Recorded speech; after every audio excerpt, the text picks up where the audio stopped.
When you think of Japan, you might think of one of the most technologically advanced and forward-thinking nations on the planet.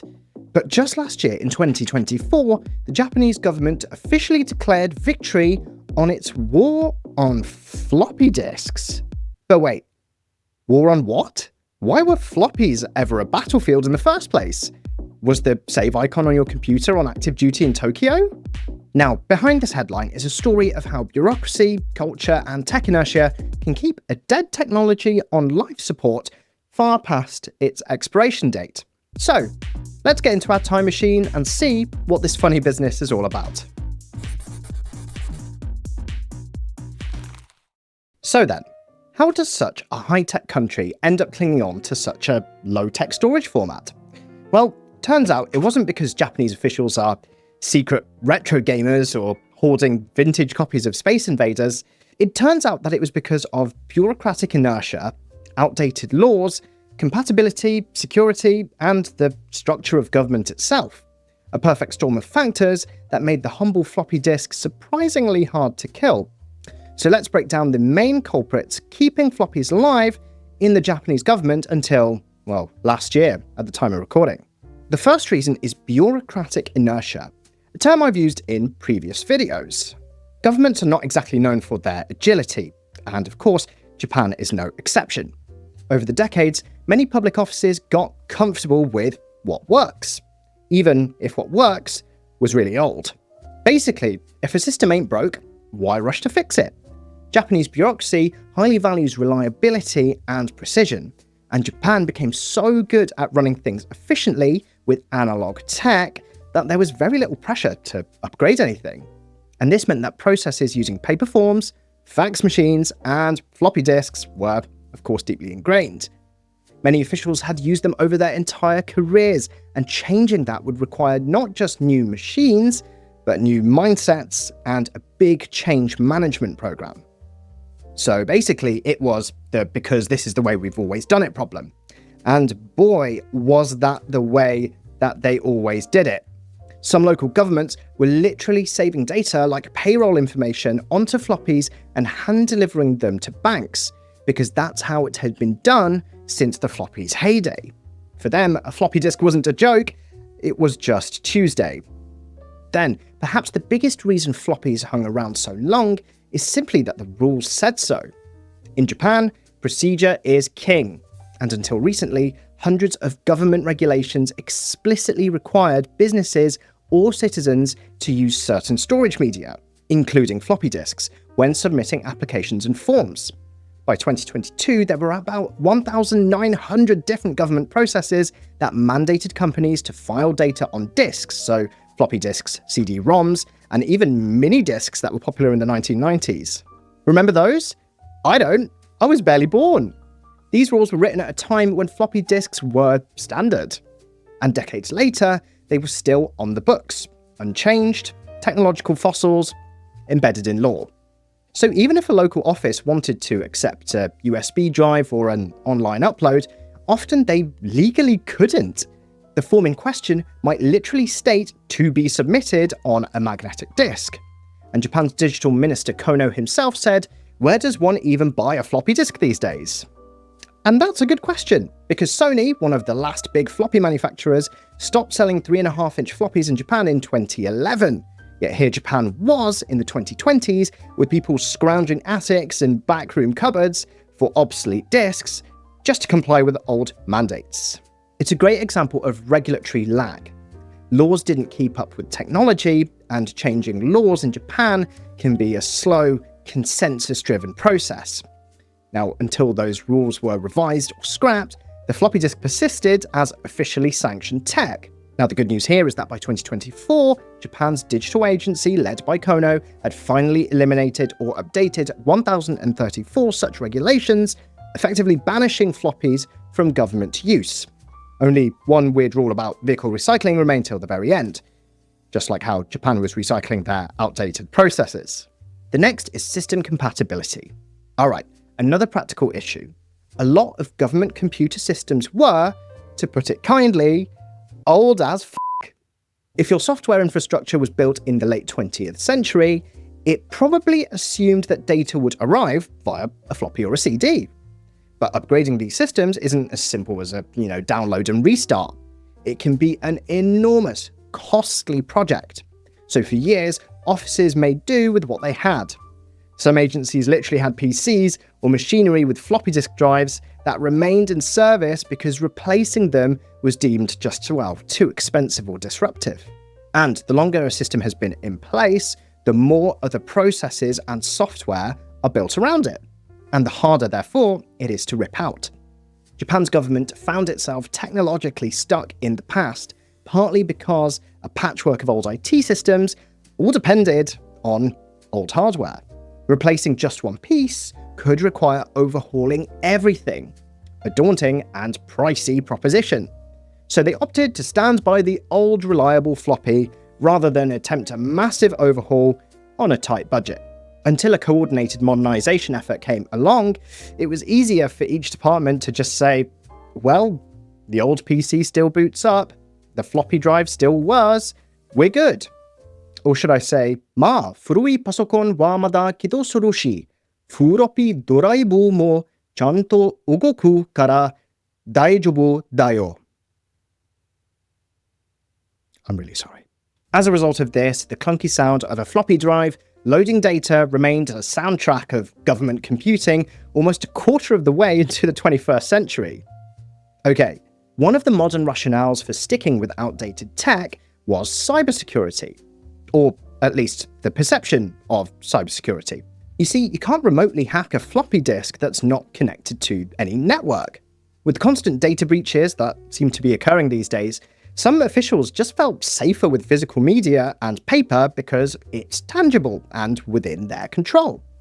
In Japan, many bureaucrats also believed that physical documents or media had a certain authenticity and safety that, digital files simply lacked.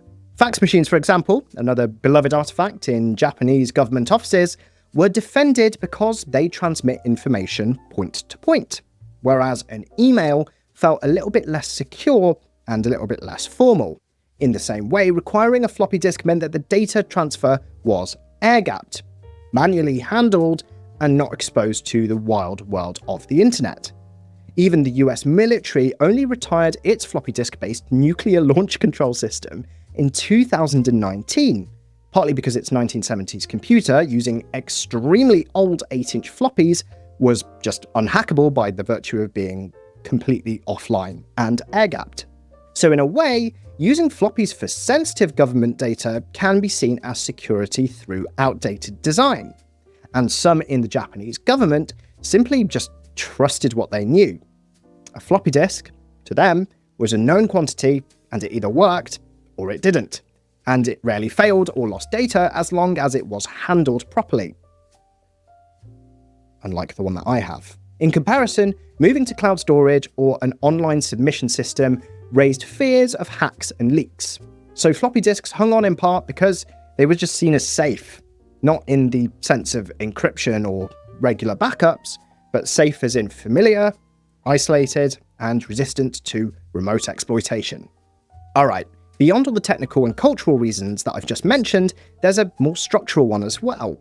Changing anything across the large Japanese government bureaucracy is hard. We're talking about many ministries, agencies, and local governments, each with their own rules, processes, and systems. Historically, there wasn't a single authority forcing everyone onto the same digital page. Efforts to modernize would often get just bogged down in turf wars or stalled as responsibilities shifted between departments. Now, before 2021, during the COVID pandemic, Japan didn't even have a centralized digital agency, and it was the chaos of the pandemic that finally actually led to its creation. But then, even once the digital agency was spun up, to progress, they had to navigate the maze of government itself.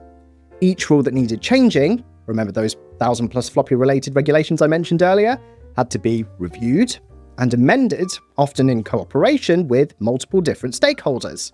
And of course, let's not forget good old-fashioned politics.